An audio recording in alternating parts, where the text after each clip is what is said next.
चला तर मित्रांनो, शेंगदाणे भाजून मी साल्ट काढून घेतले सगळं आणि ते मिरची पण थोडंसं तेल टाकून भाजून घेतली आहे.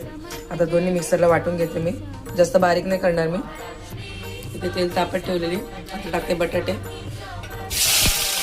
तुम्हाला हवं असेल तर जिरं पण टाकू शकता, मी पण त्याला जिरं खात नाही. चला तर बटाटे थोडे फ्राय करून घेते. चला तर इथं बटाटे थोडेसे फ्राय करून घेतले मी. असं फ्राय केल्यानंतर मला चांगले लागते बटाटे. तुम्हाला हवं असेल तर कमी फ्राय करू शकता. आता टाकते मी कोट शेंगदाणे आणि मिरचीचं. चला 2 सेकंद यालाही परतून घेऊया, म्हणजे मिरचीचं जरा तिखटपणा जाण्यासाठी.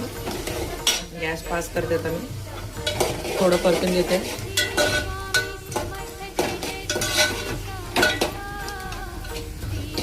मिरची आणि शेंगदाणे असे भाजून मिक्सर करून घेतलेस. आपल्याला चटणी वेगळी करायची गरज नाही बगर सोबत, नुसतीच बगर खाऊ शकतो आपण. आणि जास्त सुक्क करणार नाही मी आणि जास्त पातळी नाही करणार, मीडियम ठेवणार.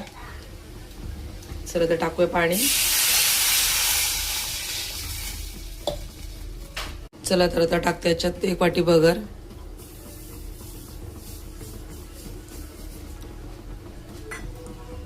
चला तर टाकते चवीपुरतं मीठ.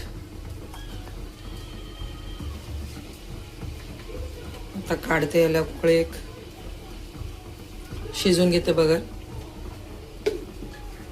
चला तर आपलं गरमागरम बगर रेडी आहे. बघू शकता मी जास्त पातळी नाही केली आणि जास्त घट्टही नाही केली आहे, मीडियम ठेवली आहे. आता टाकते याच्यात फेटलेली दही.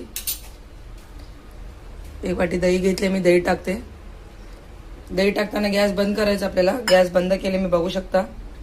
आता चांगलं मिक्स करून घ्यायचंय. चला तर मित्रांनो, इथं आपला टेस्टी बगर रेडी आहे. तुम्हाला जर माझ्या रेसिपीज आवडत असतील तेवढ्या लाईक करा, शेअर करा आणि सबस्क्राईब करा माझ्या चॅनलला. आणि जास्तीत जास्त शेअर करा. बाय.